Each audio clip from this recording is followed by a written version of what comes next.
Hi everybody. As a famous line goes, ask and shall be given you. Today we're speaking about Unit 2, Section A, Students' Response. It was taken from 2016 June examination series. What we have: a live performance of a comedian, Kathy Collins. We're now taking a look at the rubric material. She was raised on the island of Maui and she speaks the Hawaiian Creole English. The video was filmed in 2006.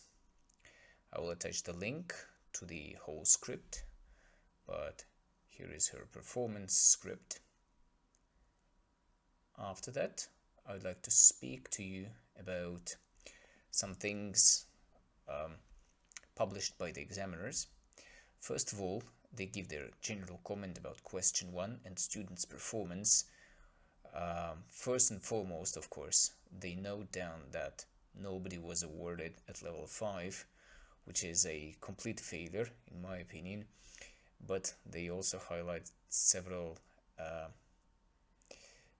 strong points in students' responses, such as many of them approached the question using the bullet points, which helped the structure, and their tone was engaged and with systematic analysis, so they were being analytical.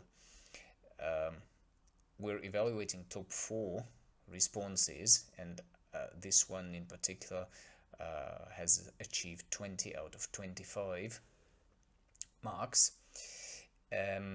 So those responses were of good quality and included grammar, phonology, lexis, good use of terminology.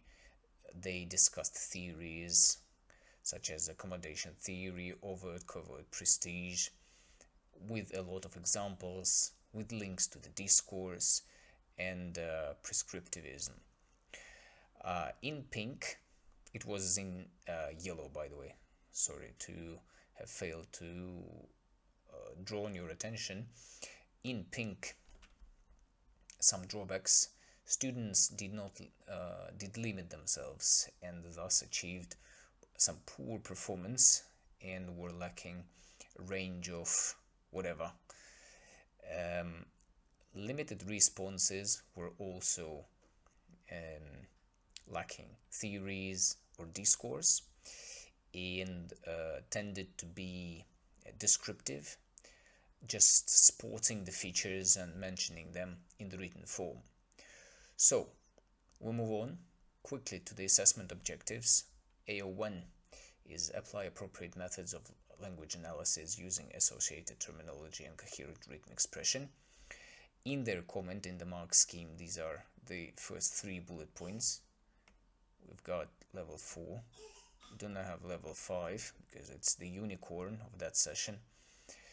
1, 2, 3 bullet points in green. Assessment objective 1, controlled application, a lot of examples, and you can take a look at it yourself.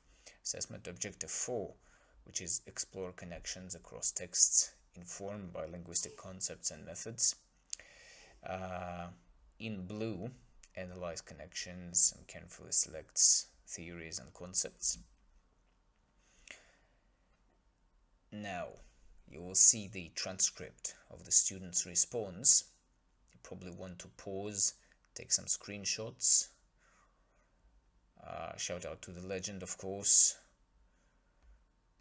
who wrote it back to 2016.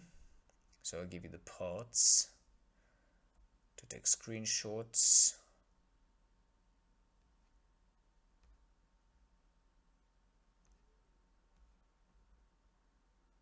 And now we're moving on to the most juicy part. With my highlights and evaluation, I'd like to start. It's a very well-rounded comment in my estimation. Speaking of the highlights and coloring, in pink, it's simply I would change this for something else. Yellow and green are for terminology altogether. In yellow, something more general.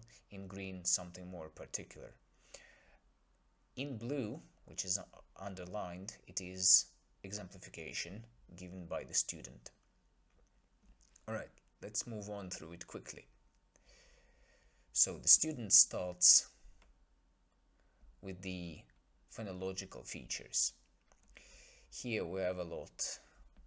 Dental fricatives, alveolar sounds, received pronunciation, inconsistency, exemplification. I would only change sounds to phonemes everywhere, by the way. After that, there is a discussion of monophthongs, diphthongs, upbeat, which is rising intonation, for two types of sentences, and I would give the specific term here. So interrogatives are mentioned.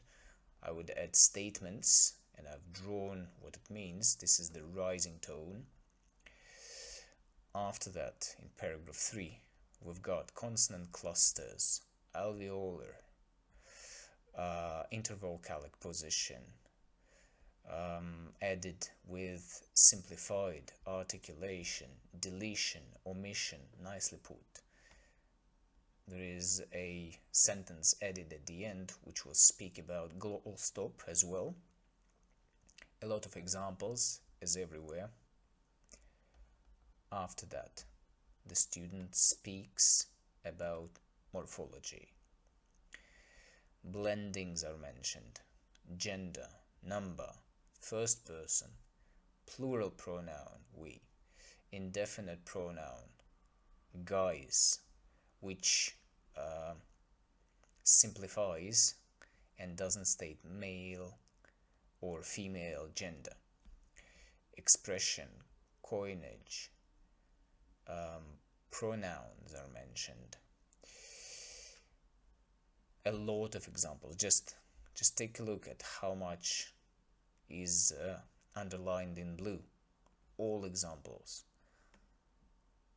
Then the student discusses lexes.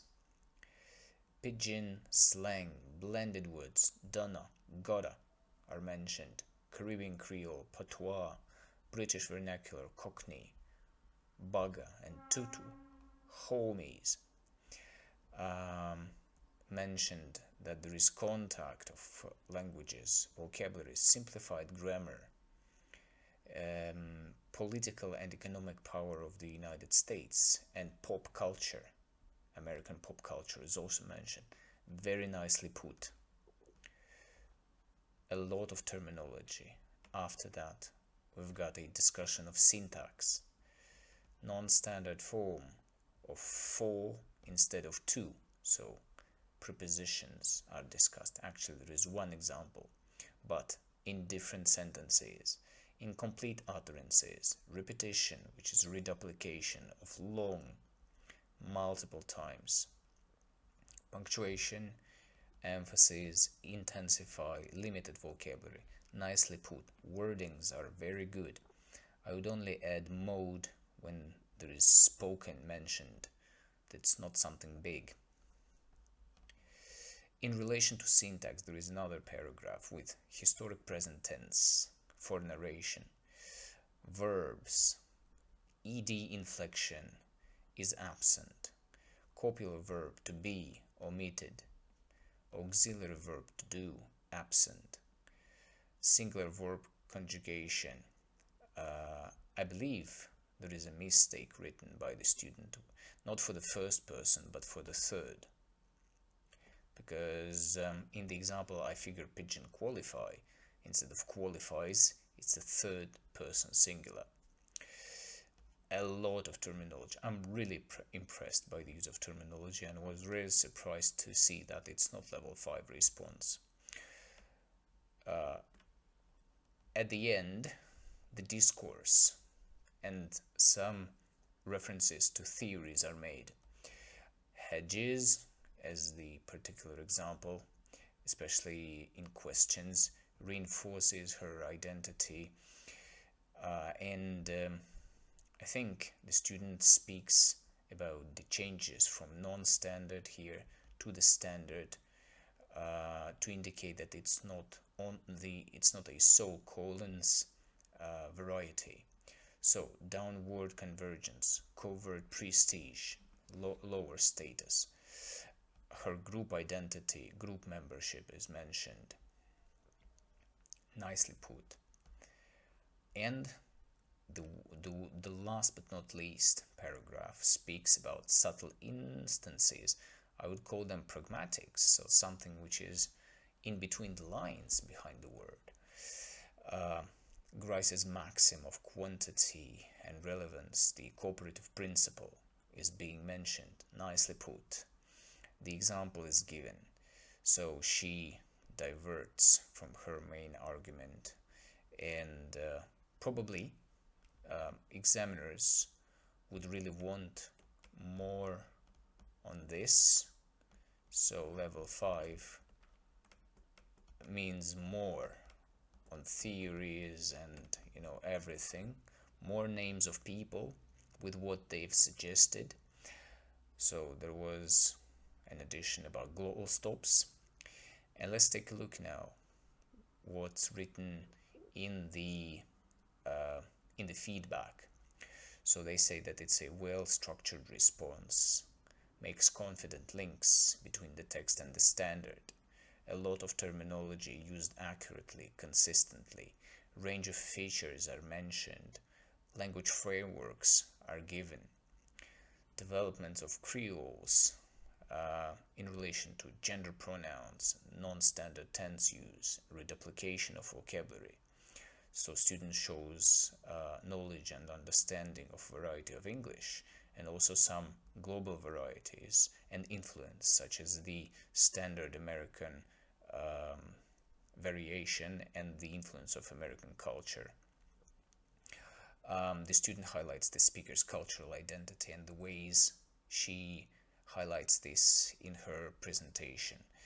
Downward convergence, covert prestige, a lot of things are mentioned, and they say that it's high level for response, which is received, I repeat, 20 out of 25 marks.